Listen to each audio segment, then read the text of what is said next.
there's a brand new collection from Paris Corner, Ministry of Oud, that is just so beautiful. It's insane. Insane. And we are basically going all around the world with these fragrances, with this collection. And it's just stunning, the whole concept. I have to show it all to you guys. I've been so excited to receive this package. I finally have it. It's been sitting, the fragrances have been sitting for around a week and a half, maybe even more, maybe around 2 weeks. I just didn't have time to film. But now I feel like they are ready to go and to give you my final assessment about them in this video. So this collection looks like this. So you have a Whisper, Nile Whisper. So we have Egypt, we have Australia, which is Maestros Symphony. We have Rome, Gladiators Oath. We have China, Oud Beyond the Wall. And we have Paris, Romance Reverie. So let's jump into them. All of them are inspired by very popular fragrances, but I have to say straight out of the bat, they're not that similar to the fragrances they're allegedly inspired by, okay? For me, they might have the same vibe, they might have the same DNA, they might have the same nose structure, but for me, the proportions of the nose are completely different, and they really don't have that much in common with the OGs. So I really appreciate that. You guys know that. For me, my preferred way of getting dupes is when a brand is inspired by a DNA, and yes, they make it beautiful, they make it still similar, but they perfect it in their own way. That's my favorite vibe of fragrances, okay? So let's start with my favorite one, shall we?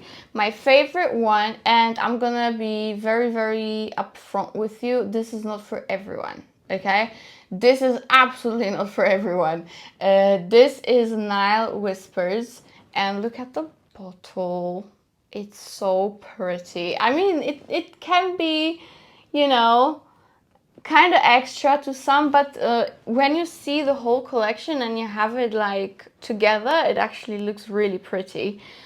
So Nile Whisper is my favorite. It's absolutely my favorite from the collection, even though it's not the most feminine at all.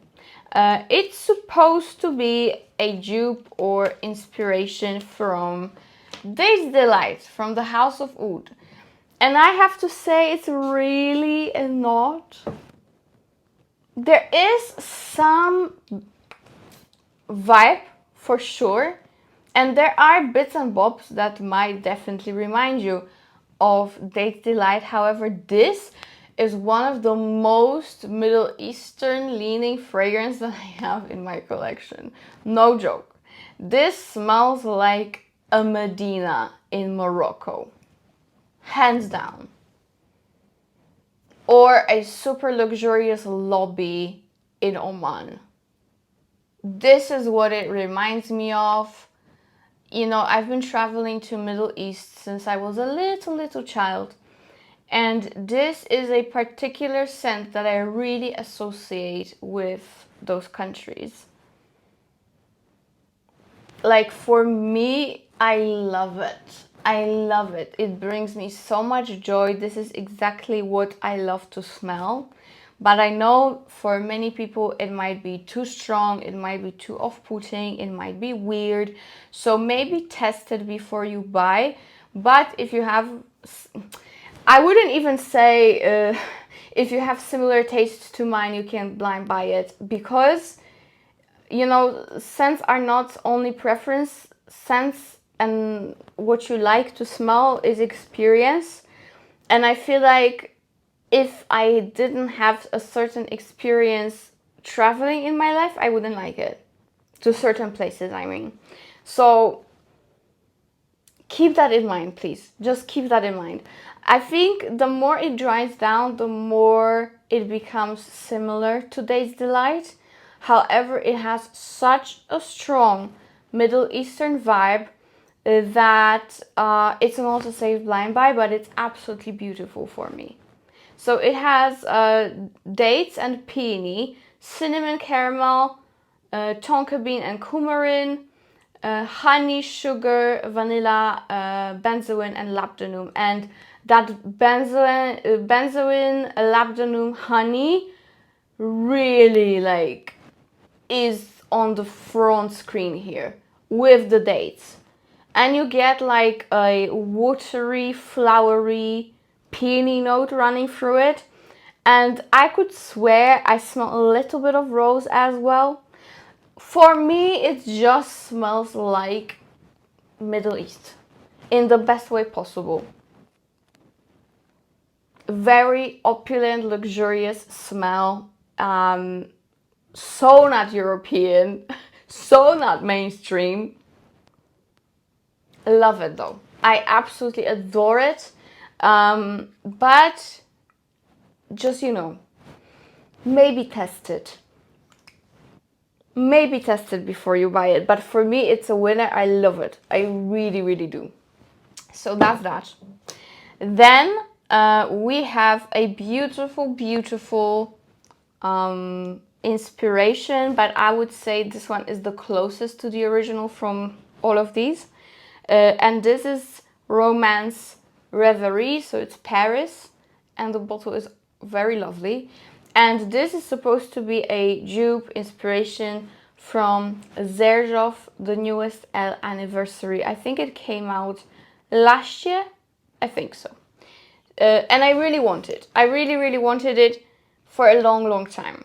But now that I have this, you know, there's a whole big zero difference in the price.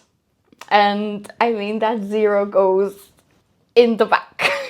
So it's a huge, huge, huge difference in the price. And this one is absolutely lovely. And I truly don't think that you need Xerjoff that much having this. Because this is a super easy fragrance. And again, this one, it goes quite close to the OG. So I would consider this fragrance, both the original and this one, a fresh, fruity, mainly lychee, peony fragrance. It's quite bubbly. You get a little bit of apple as well and other red fruits, but definitely you smell lychee the most. And you get some bergamot, then you get peony, jasmine, some licorice and cashmere wood. And in the dry down you have some amber, some sandalwood, patchouli and musk. And the notes are exactly the same as they are in Xerjoff. So this one is truly like straight up dupe. And I'm really not mad about it because, you know, this is a very easy fragrance, kind of like a everyday running errand fragrance. It's lovely, but it's nothing extra special. So to spend so much money on Xerjoff, it's a bit much for me, for that DNA, okay? Like, I would totally spend this amount for Cruz del Sur because it's like my jam, my vibe. It's so amazing for me. I'm only talking about my preference. But El Anniversary is like very...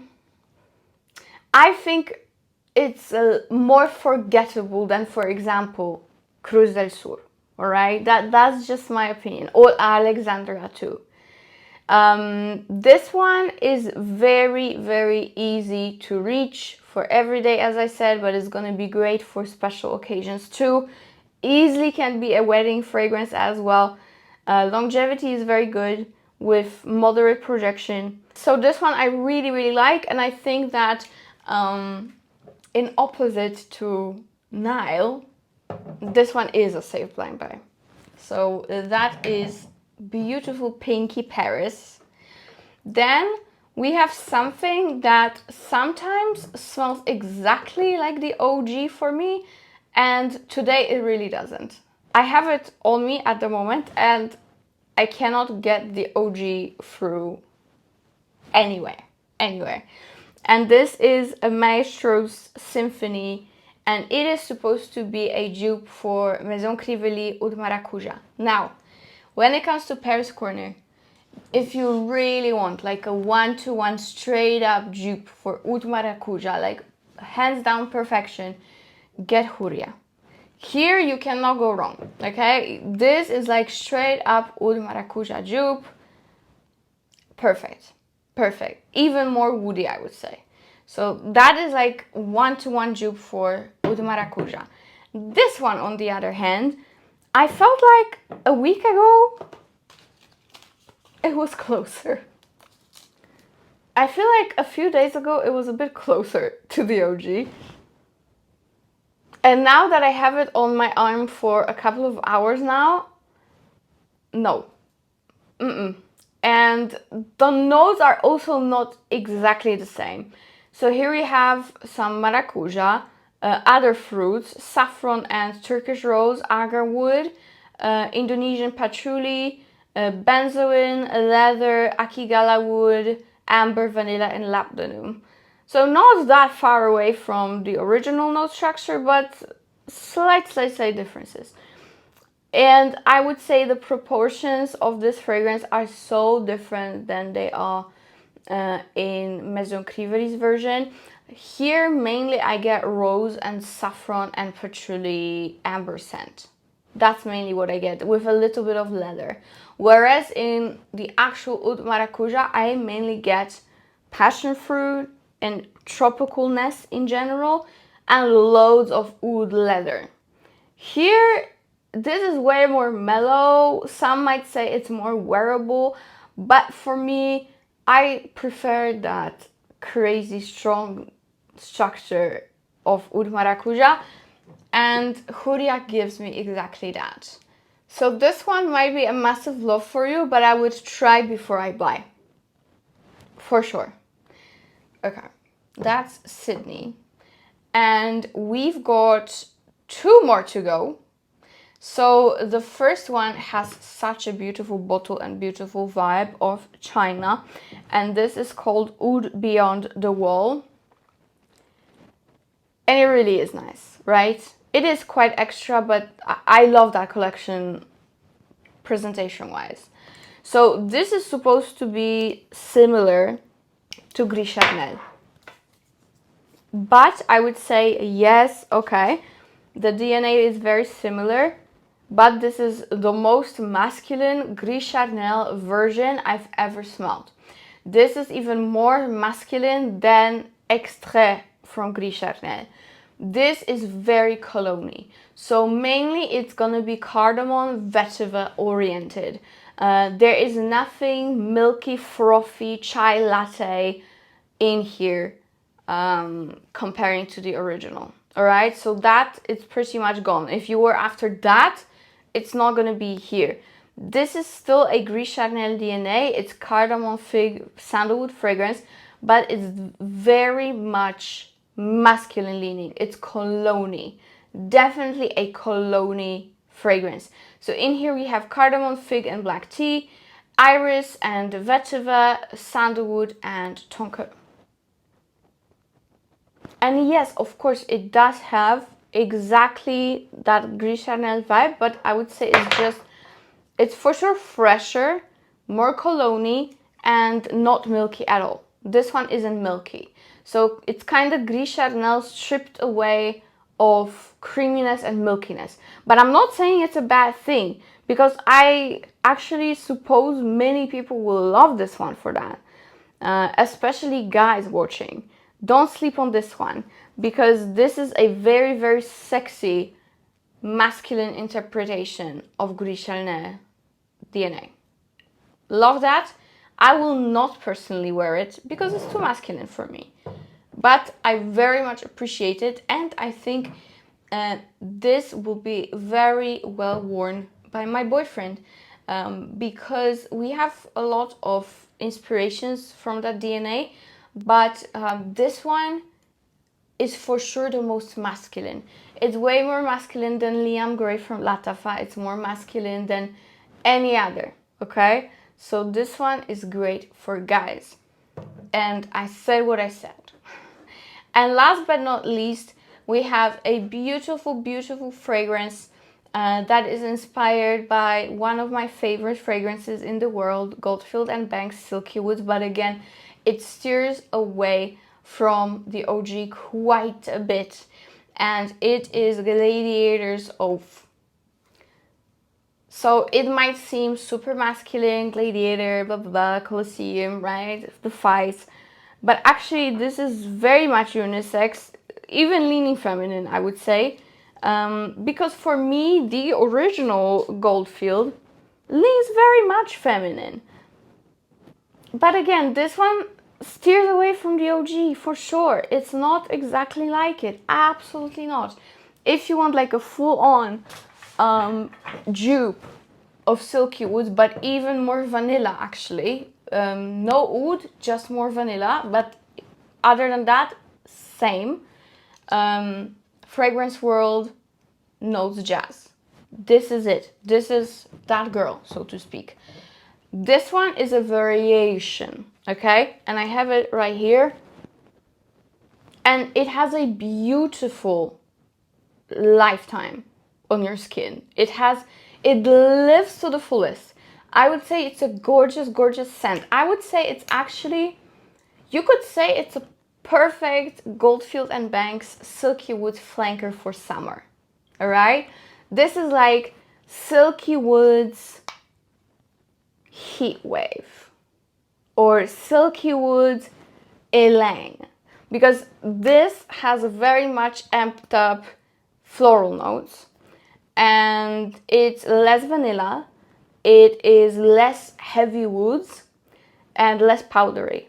So it makes it actually a perfect unisex fragrance for spring and summer. I love it. I truly, truly love it. In here we have saffron, cinnamon, suede, oud, ylang ylang, and jasmine. And in the base we have vanilla, sandalwood, tobacco leaf, olibanum, and musk. So note structure wise, very similar, pretty much identical to Goldfield, but in real life, not exactly like it. It doesn't mean that I don't love it, because I absolutely do. I love it. I love it. It's just fresher, airier, more spring, summer appropriate, but you still have that vibe of Silky Woods, but it's not so vanilla and powdery. It's also not as woody. It's more airy, more floral, but not as sweet as well. Goldfield is way sweeter, way sweeter. This one doesn't have so much vanilla. So this one is just more savory, safe, easy to wear, very unisex, slightly feminine leaning, I would say. So I wouldn't really call it Gladiator's Oath unless it's an oath that this will be given to the lady. So yeah, I love it nevertheless. It has great performance. Now I have it freshly sprayed. Yeah, it's stunning. For me, it's stunning. It's a little bit like spicy from saffron, cinnamon. It's gorgeous. All right. Now to recap everything I said, I'm gonna rank them. So I would say my absolute number one, but again, not for everyone, not for everyone, I warned you, is the Nile. For me, yes, it's super powerful, it's super strong, it's very different, leans very Middle Eastern, smells like a Medina, but in a good way, not where the leather is made, okay? Not where they make the leather colored or stuff, because those Medinas, no. But you know what I mean. like you're going into Al-Adin world. This transports you. This transports you to ancient Egypt and the pharaohs. This is very probable that Cleopatra smelled like this, like a lot of olibanum, you know, very, very probable. I love it.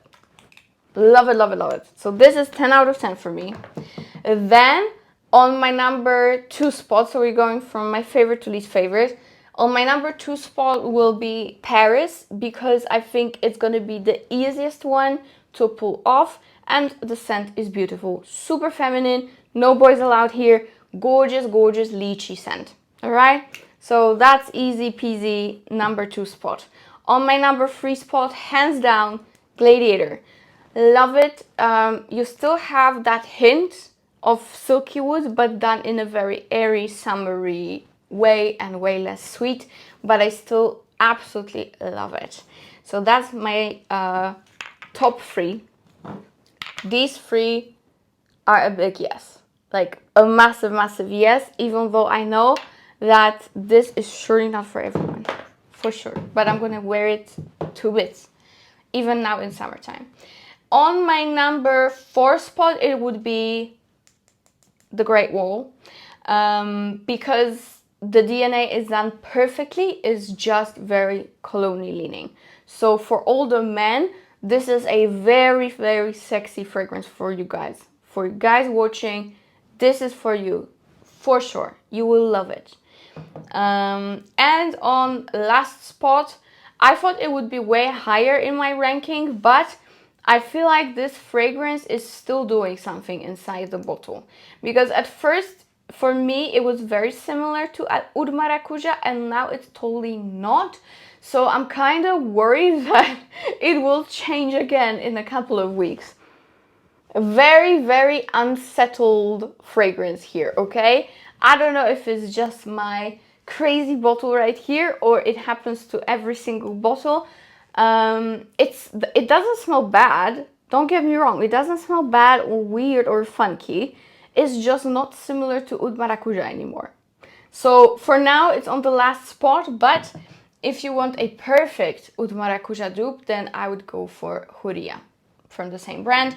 And of course, guys, for Paris Corner, you have a discount code from me to you all around the world. So you are covered everywhere, and everything will be linked below. But this is the new collection. It's really nice. I think they put so much creativity into it. Not only the juices, but like the bottles, the packaging in general is stunning. I wanted to show you the boxes, but my boyfriend literally just threw them away. So yeah. But other than that, I really hope you enjoyed it. And see you in my next video, which is gonna be probably another Paris Corner, because I got, I think, 20 fragrances and I have to show all of them to you, right? Yeah, so bye.